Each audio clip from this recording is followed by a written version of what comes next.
निवास लागू करो, लागू करो, लागू करो, भू कानून मूल निवास लागू करो, लागू करो, लागू करो, राज्य सरकार होश में आओ, होश में आओ, होश में आओ। साथियों, लंबे समय से उत्तराखंड में उत्तराखंड मांगे भू कानून और मूल निवास की मांग की जा रही है। इसको लेकर आपने देखा कि 10 अगस्त को जो भारी मात्रा में उत्तराखंड के लोग थे उन्होंने मुख्यमंत्री आवास घेराव किया था। लगातार उत्तराखंड में जो मूल निवास 1950 है और सशक्त भू कानून की मांग की जा रही है। इसी को लेकर आज गांधी पार्क में इस वक्त मैं मौजूद हूँ। गांधी पार्क में जो उत्तराखंड राज्य आंदोलनकारी मंच है उनके द्वारा कुछ पर्चे बांटे जा रहे हैं। उन पर्चों में क्या है ये हम आपको बताएंगे और इनसे बातचीत करते हैं कि आखिर आज पर्चे बांटने की नौबत क्यों आई है गांधी पार्क के बाहर और गांधी पार्क के अंदर। तो यहाँ पर तमाम जो राज्य आंदोलनकारी मंच से जुड़े लोग हैं वो इस वक्त हमारे साथ मौजूद हैं। खंडूरी जी, आज आप पर्चे बांट रहे हैं, क्या कुछ है इन पर्चों में, जरा हमारे दर्शकों को बता दीजिए। देखिए सर, जब हमारी मांग थी कि उत्तराखंड राज्य बने तो ये सपना तो ये था कि हमारे पर्वतीय क्षेत्रों का विकास होगा, रोज़गार मिलेगा, हमारे मूल निवासियों को प्राथमिकता मिलेगी, हमारा अपना भू कानून होगा।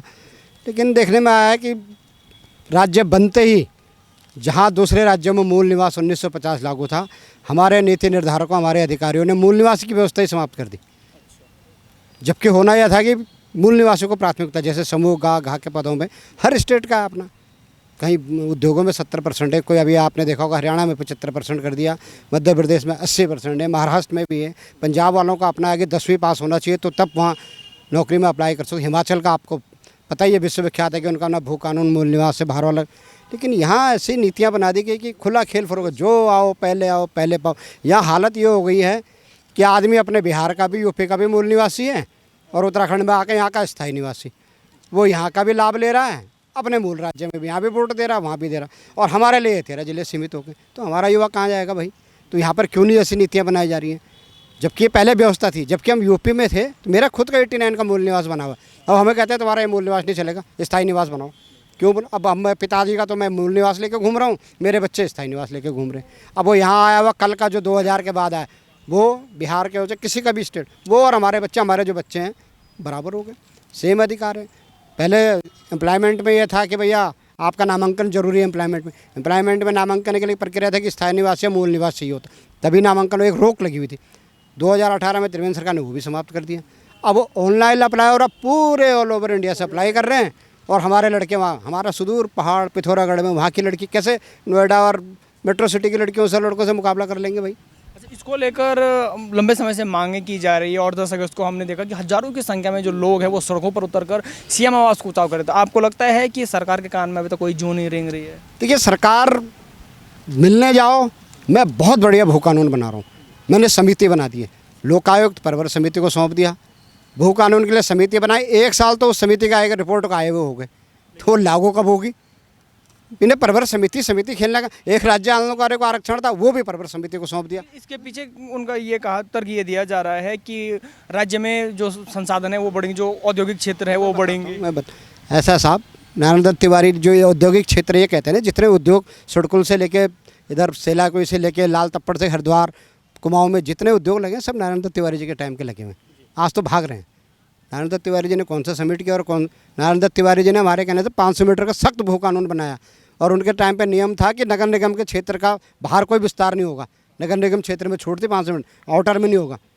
खंडूरी जी ने और सख्त किया, वो भी भाजपा के तो थे, उन्होंने 250 मीटर कर दिया। उन्होंने कहा नहीं 500 भी कम, 250 करो।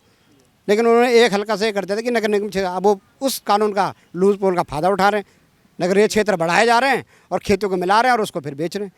उसमें ये उसको रोक लगानी चाहिए। बल्कि तिवारी जी ने भले ही 500 था, लेकिन उनके कहते वो नगर क्षेत्र का विस्तार नहीं कर सकते थे उसमें, तो वो उनके क्षेत्र में सबसे ज़्यादा उद्योग तो खंडूरी जी और तिवारी। उन्होंने कौन सा समिट कर दिया? 1 रुपये खर्च नहीं करे। तिवारी जी तो फ़ोन लगाते थे, अरे भाई मंजाल फैक्ट्री लगाओ, तुरंत आते थे। लेकिन अब वो भी नहीं रुक रहे। अब हो क्या रहा, उद्योग उनके नाम अलॉट हुए, वो अपना ताला लगाया, गायब लीज अपने नाम है। तो हमने तो सलाह भी दी कि भैया आप उद्योग सबमिट कर रहे हैं, बहुत अच्छा, हज़ारों करोड़ का MOU कर रहे हैं, उद्योग लगाओ, लेकिन आपके पास ज़मीन भी तो हो, ज़मीन भी तो लाओ।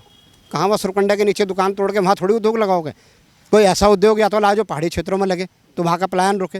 आपने तो BEd कॉलेज, लॉ कॉलेज, जितने ये मेडिकल कॉलेज सब ये बिस्फना के किनारे और बिंदाल के किनारे और यहाँ हल्द्वानी और देहरादून, इनके लिए तो कोई रॉ मटेरियल नहीं चाहिए, कोई हैवी उद्योग भी नहीं है।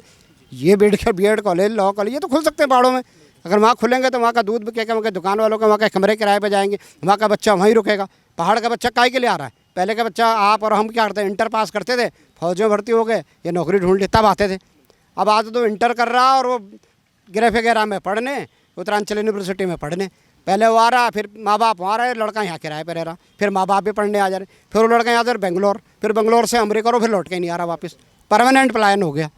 तो वो अगर वहीं शिक्षा मिलेगी तो कुछ उन्हीं स्कूलों में रोज़गार पाएंगे, कुछ तो पलायन रुकेगा, कुछ तो स्थिति सुधार होगा, कुछ तो रोज़गार मिलेगा। स्वास्थ्य की सुविधाओं का हाल अब देख ही लिया, ये लड़की जो है समाल्टा से यहाँ आई और दोनों हॉस्पिटल में किस तरह उसकी डेथ हो गई, दुखद। तो ये हॉस्पिटल की सुविधाएं, चिकित्सा, ये तो कर सकते हैं। और मूल निवास भू कानून तो लगाना बहुत ज़रूरी है। उद्योग भी लगाओ, कानून भी लगाओ। खंडूरी जी और तिवारी जी उदाहरण है। हरियाणा सरकार, वो भी बीजेपी की सरकार है, उन्होंने 75% स्थानीय उद्योगों पर आते हैं। हमने नारायण दत्त तिवारी जी 70% उद्योगों पर कानून लागू करवाया, वो आज तक यहाँ लागू ही नहीं हुआ। वो कहते हैं नहीं, वहाँ क्रीम नहीं मिलती जी उत्तराखंड। क्यों नहीं मिलती भाई? ना मोदी जी के कैबिनेट तो सारी क्रीम उत्तराखंड की है। कौन चला रहा है मोदी जी की सरकार को? डोभाल से लेकर रॉ और सीढ़िया सर सब उत्तराखंड के, हर जगह उत्तराखंड के लड़के। तुम कैसे कहते हो कि क्रीम नहीं है? सारे स्कूलों का हब देहरादून, तुम कहते हैं एजुकेशन हब कहाँ है? उत्तराखंड। और उत्तराखंड में क्रीम नहीं है, सारी पढ़ाई यहीं हो रही है। दून स्कूल, बेलम स्कूल, देश विदेश से हायर एजुकेशन के लिए सब यहाँ आ रहे। यहाँ के लड़के विदेशों में जहाँ चले जाओ तुम, अमेरिका से लेकर ब्रिटेन, हर जगह तुम उत्तराखंड का आदमी मिल जाएगा। तो कैसे क्रीम नहीं है? तो इसको सुधारने की ज़रूरत है। नीति को सरकार को ये भू कानून समिति, लोक आयुक्त और ये अपना मूल निवास तो कम से कम लागू करे, वरना ये जो राज्य की अवधारणा है वही खत्म हो जाएगी। तो यहाँ पर कुछ और लोग भी मौजूद हैं, इनसे भी बातचीत करते हैं कि आज आप यहाँ पर आए हुए हैं, ये पर्चे बांट रहे हैं, जो इसमें आप देख सकते हैं कि मूल निवास और भू कानून को लेकर आप यहाँ पर जो ये लोगों को पर्चे बांट रहे हैं, क्या कहेंगे इसको? भैया मैं तो चाहती हूँ कि हमारे उत्तराखंड के बच्चे बाहर जॉब के लिए जाते हैं, क्यों ना उनको भी यहाँ पे जॉब मिले, रोज़गार मिले। जब हमारा मूल निवास होगा तो बच्चे भी सोचेंगे कि हमारे उत्तराखंड में इतना सब कुछ होते हुए हम बाहर क्यों जाएंगे। यहाँ पे बच्चों के लिए रोज़गार वगैरह ये सब चीज़ की बहुत ज़रूरत है और हमारा भू कानून लगना चाहिए यहाँ पे। निवास लागू करो, लागू करो, लागू करो, भू कानून मूल निवास लागू करो, लागू करो, लागू करो। राज्य सरकार होश में आओ, होश में आओ, होश में आओ, राज्य सरकार होश में आओ, होश में आओ, होश में आओ। भू कानून मूल निवास लागू करो, लागू करो, लागू करो, भू कानून मूल निवास लागू करो, लागू करो, लागू करो। भू तो आज आप यहाँ पर आए हुए हैं, क्या कुछ मांगों को लेकर आए हैं, आप पर्चा बांट रहे हैं? देखिए, ये भू कानून और मूल निवास जो कि इस प्रदेश की मूल आवश्यकता है और जो लगता है हमें कि शुरू में ही लागू हो जाना चाहिए था हिमाचल की तर्ज पे, लेकिन सरकारों से इसमें गलतियाँ हुई, देरी हुई है। और मैं तो टिहरी जैसी जगह से बिलोंग करता हूँ, जहाँ पर टिहरी बांध इतना बड़ा बांध है और उसके आसपास का आप जितना एरिया देखेंगे वो दिल्ली और बम्बई के जो है बड़े बड़े भूमाफियाओं ने खरीद लिया है। और स्थिति क्या आ रही है कि वो बनाएंगे वहाँ पर होटल और हमारे लोग करेंगे वहाँ बर्तन साफ। तो ऐसी स्थिति आ रही है प्रदेश के। तो अभी भी समय है कि सरकार इस पर जो है गंभीरता से वर्क करे और एक सशक्त भू कानून लागू करे कि कम से कम जो बचा कुचा पहाड़ है, जो अभी पहाड़ में थोड़ा बहुत जो बचा है, वो कम से कम बचा रह सके। नहीं तो हमारी स्थिति बहुत अच्छी नहीं होने वाली है इस प्रदेश की। लंबे समय से भू कानून और मूल निवास की मांग की जाए लेकिन कुछ सुनवाई नहीं हो रही है इस पर, क्या कहें? देखिए, उत्तराखंड गठन 2000 तक तो हमारे को उत्तराखंड उत्तर प्रदेश जमींदारी उन्मूलन जो कानून था उसके अंतर्गत हम लोग संचालित होते थे। लेकिन सन 2003 में तिवारी जी की सरकार ने एक भू कानून बनाने का प्रयास किया और बहुत अच्छा भू कानून था, जिसमें भारी व्यक्ति जो यहाँ पे अपने रेजिडेंशियल जो एरिया है उसके लिए 500 स्क्वायर मीटर ज़मीन खरीद सकता था और जो नगर निगम क्षेत्र थे उसमें वो जितनी मर्जी वो ज़मीन ले सकता था। लेकिन उसमें भी नगर निगम क्षेत्र में एक बाध्यता थी कि नगर निगम क्षेत्र का अगर विस्तार भविष्य में होगा तो उसमें वो ज़्यादा ज़मीन नहीं खरीद सकता था। वो उसकी 500 स्क्वायर मीटर की जो बाध्यता थी वो उसमें लागू थी। सन 2007 में खंडूरी जी की सरकार आई, उन्होंने वो 500 स्क्वायर मीटर का 250 स्क्वायर मीटर किया, लेकिन उन्होंने नगर निगम क्षेत्र में जो विस्तारित क्षेत्र था उसके लिए उसको खोल दिया था। लेकिन उसके बावजूद भी यहाँ पे एक भू कानून लागू था जिसके अंतर्गत हम लोग संचालित थे और हमारी ज़मीनों को काफ़ी हद तक हम लोग सुरक्षित रह पा रहे थे। लेकिन सन 2018 में त्रिवेंद्र जी की सरकार आते आते तमाम वो जो भू कानून थे उन भू कानूनों में इतनी शिथिलता प्रदान कर दी गई, केवल शहरी क्षेत्र नहीं, नगरीय क्षेत्र नहीं, बल्कि पहाड़ी क्षेत्रों में जो आदमी, बाहर का आदमी जितनी मर्जी ज़मीन पहाड़ों में खरीद सकता था, चाहे रेजिडेंशियल के लिए चाहे अपने बिजनेस के लिए। तो निश्चित तौर से उससे हुआ ये कि हमारी जितनी भी डेमोग्राफी है पूरे पहाड़ में चेंज होगी। आज आप हरिद्वार से लेकर पूरे केदारनाथ का रूट ले लीजिए, हरिद्वार से बद्रीनाथ का, हरिद्वार से गंगोत्री यमुनोत्री का रूट ले लीजिए, सड़क के किनारे और गांव तक तमाम भारी लोगों ने ज़मीनें वहाँ पे खरीद ली है। हमारा स्थानीय जो स्तर की जो ज़मीन है, किसी के पास ज़मीन नहीं है। तो निश्चित तौर से हमें लगता है कि आने वाले समय में हम लोग यहाँ पे क्या होने जा रहे हैं, हमारी संस्कृति का साथ होने जा रहा है। तो निश्चित तौर से इसके लिए त्रिवेंद्र सरकार ने जो ये शिथिलता प्रदान की थी वो उसके लिए उत्तरदायित्व है। धामी जी जरूर 1 साल से कह रहे हैं कि हम एक सशक्त भू कानून लाएंगे, उन्होंने कमेटी भी बनाई, 1 साल से कमेटी रिपोर्ट नहीं आई है। अरे हम कह रहे चलो कमेटी की रिपोर्ट अभी 1-2 साल बाद आप लाइए, लेकिन कम से कम जो त्रिवेंद्र जी की सरकार ने जो शिथिलता प्रदान की थी 2018 में, उस शिथिलता को तत्काल प्रभाव से रद्द करिए अगर आप वाकई ईमानदार हैं तो। बस 2 मिनट होगा जी। लंबे समय से मांग कर रहे हैं भू कानून को लेकर। देखिए, इसमें कहीं ना कहीं मैं समझता हूँ थोड़ा सा जनता की भी हीला हवाली है। जब जनता अपने जनप्रतिनिधियों को घेरेगी, उनको अभी उनके बच्चे आज रोजगार की दृष्टि में लाइन पर खड़े हैं, उद्योग लगाने के लिए खड़े हैं, लेकिन उनको प्राथमिकता तभी मिलेगी जो भी रिबेट या जो पॉलिसियाँ जो बनती हैं वो उनके लिए बनती हैं जो इस राज्य के हितैषी हैं, जो राज्य के मूल निवासी हैं। किसी भी आप स्टेट में जाइए, लेकिन हो यहाँ उल्टा रहा है। आधार कार्ड हमारे लग रहे हैं, कागज रजिस्ट्री के हमारे लग रहे हैं और फायदा उसका कोई तीसरा आदमी ले रहा है। और ये जो रिजॉर्ट संस्कृति जो पूरे प्रदेश के अंदर जो फैलाई जा रही है, 9.5 जिलों को लेकर इस राज्य की परिकल्पना की गई थी, उस आंदोलन को किया गया था। आज हम गांधी जी की मूर्ति के मुख्य द्वार पे गांधी पार्क पे हम इसीलिए दोबारा यहाँ पे हम आए हैं कि आम जनता को इस बागीता को जगाएं कि हमें मूल निवास चाहिए, जो 2012 से क्यों बंद कर दिया गया। आखिर उन जो यहाँ की जो नीतियाँ हैं, जो रोजगार को लेकर जो नीतियाँ क्यों हैं, सशक्त भू कानून क्यों नहीं है। जब भूमि नहीं होगी, आप ही देखिए कि कल सत्ता पक्ष और विपक्ष ने मिलेट्स और गढ़ भोज के लिए वो किया, सब ने अपनी अपनी तरफ से किया, कई जगह लगा, लेकिन वो क्यों किया? वो इसलिए किया कि हमें अपनी संस्कृति बचेगी। गढ़ भोज कहाँ से आएगा? दूसरे महाराष्ट्र से थोड़ी मंडवा ला के हम रोटी बना के बेचेंगे।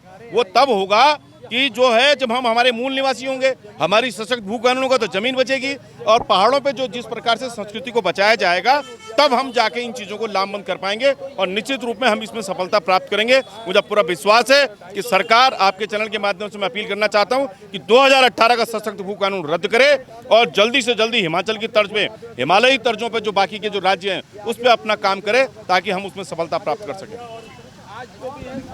और लंबे समय से भू कानून की मांग भी हो रही है, आपको लगता है कि आपकी जो सरकार है वो सुन नहीं रही है? हमारी बहुत टाइम से भू कानून की मांग है पर सरकार सुन नहीं रही है। अभी तक तो कुछ भी उन्होंने आश्वासन देते हुआ कुछ नहीं है। सबसे पहले तो हमें मूल निवास 1950 वाला चाहिए, क्योंकि आज सारे स्थायी मूल निवास वाले हो गए। हमारे बच्चों के बच्चे तो सब बाहर के आए हुए भी वो भी बराबर हो गए हैं। बच्चे पढ़ रहे हैं, नौकरियों के लिए इधर उधर जा रहे हैं। क्यों जा रहे हैं? क्योंकि सारे बाहर के लोगों को इस समान मूल निवास दे दिया तो बच्चे नौकरी अपने आप ही होगी। इसलिए हमें भू कानून और मूल निवास की सबसे पहले ज़रूरत है। और हम चाहे हमें कुछ भी करना पड़े, हम भू कानून और मूल निवास लेके रहेंगे। चाहे हमें अपने जो है, जैसे राज्य बनाने के लिए हमने अपना दिन रात एक करके शहादतें दी हमारे आंदोलनकारियों ने, वैसे हम इसके लिए भी लड़ाई शुरू कर रहे हैं। और अब हम चुप नहीं रहेंगे, चाहे हमें किसी भी स्तर पे जाना पड़े, लेकिन हम भू कानून और मूल निवास लागू। लंबे समय से मूल निवास और भू कानून की मांग की जा रही है और इसको लेकर कई बार सड़कों पर भी उतर चुके हैं। देखते हैं इसमें क्या अपडेट होगा, वो आपको देते रहेंगे। देखते रहिए न्यूज़ स्टूडियो उत्तराखंड।